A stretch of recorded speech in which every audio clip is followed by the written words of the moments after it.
Wow, 4 videos in 1 week every day? That's really unusual. Hey guys, so I'm doing a 4th video for this week, which is really weird because usually I don't do this many videos in a week. I'm doing one every day, and I think I'm going to do this for this week. I don't know for other weeks, but anyway, you might have been wondering, why am I wearing sunglasses? Well, I'm doing the summer reader book tag because it's summer and I really want to do a video, so I'm doing this tag, and I've seen this on a couple people's channels and I wanted to do it because it sounded interesting.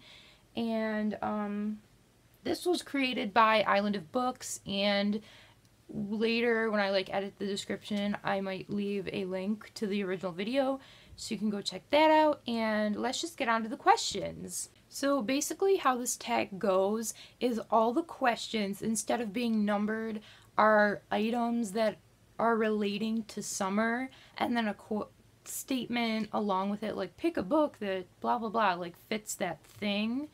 And there's, I don't know how many, I'm not going to count, but let's just get into it now. Lemonade. Pick a book that started off bitter but got better. For this one, I picked Insurgent by Veronica Roth. This is the second book in the Divergent series, and I picked this because the first half of this book was kind of boring compared to the first one, which was really good. This one in the first half got a little bit boring. It fell a little bit flat, but around halfway through it started to get better, and it was really good from then on all the way to the end. Golden Sun. Pick a book that made you smile beyond compare. For this one, I am picking Savage Drift by Emmy Laybourne. This is the final book in the Monument 14 trilogy. I picked this because the ending of it made me really, really happy. It's one of the really good series endings. I just really liked everything about it, and for pretty much the last 50 pages I was literally flailing while reading it. I'm not even kidding you, and I just really like this ending. Tropical Flowers. Pick a book set in a foreign country. For this one, it was actually kind of hard to do without choosing a mythical country, so I chose The Curious Incident of the Dog in the Nighttime by Mark Haddon because I think this is set in England. I'm pretty sure it is. I don't know, I haven't read it in a while, so I'm not completely sure, but I think it is, and that's not that foreign of a country, but I mean, I don't live there, so to me it is. Tree Shade. Pick a book in which a mysterious or shady character was first introduced. For this one, I am picking The Titan's Curse by Rick Riordan, the third book in the Percy Jackson and the Olympian series, because this is the book where we first see the character of Nico be introduced, and he is definitely a very, very shady character later in this series, and even in the continuing series, the Heroes of Olympus. He's still kind of shady kind of guy. So, yeah, he's shady. I mean, what else can I say? He is very mysterious and dark. Beach Sand. Pick a book that was grainy and the plot barely developed. For this one, I'm going to have to go with An Abundance of Catherines by John Green, because honestly, when I read this book, my main problem with it was that barely anything happened, and the things that did happen were mundane and not really all that spectacular, honestly. It wasn't really this description. It's it makes you think oh, it's gonna be this fantastical road trip kind of thing, and it's not really that, because they kind of just stay in one location for most of the book, and it's just, I didn't really like the plot. I didn't like how it ended out.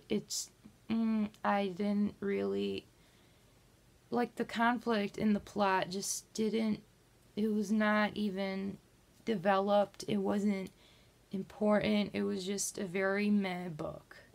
Green Grass. Pick a character or characters that were full of life, making you smile. For this one, I chose Leo Valdez from the Heroes of Olympus series by Rick Riordan. This is the continuing series to the Percy Jackson series, which I mentioned previously. earlier in this video. But anyway, yeah, he's basically the jokester of the group. And this is the book where he's first introduced. This is the first book of the series, The Lost Hero. And he's basically just really funny and thinks of all these like comical ways to get out of the situations. And he just makes you smile and or laugh throughout the series, basically. Watermelon. Pick a book that has some juicy secrets. I ended up choosing for this one We Were Liars by E. Lockhart because, oh my god, like I'm sure you've heard of this on like anywhere in the booktubes or Goodreads or anything, that there's a big plot twist at the end of this book, and yeah, there is, and that's all I'm gonna say because obviously I wouldn't spoil it. But if you haven't read it, read this because it's really good, and if you want to find out what it is, what the big deal is, then read it because there's some juicy secrets in here. Sunhat. Pick a book that had a vast, big universe or setting. For this one, I picked Across the Universe by Beth Revis because most of this book is set in space, and if that isn't a more vast universe or setting, then I don't know what is. BBQ. Pick a book in which a character was portrayed as a hunk.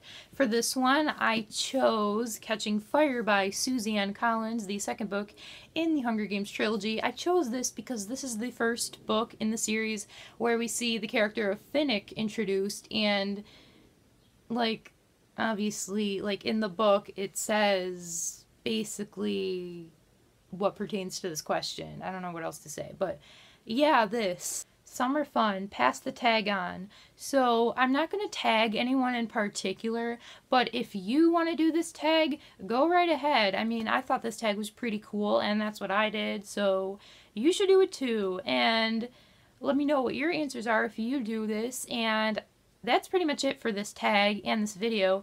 So I will bid you adieu. I don't know what that was, but okay, bye.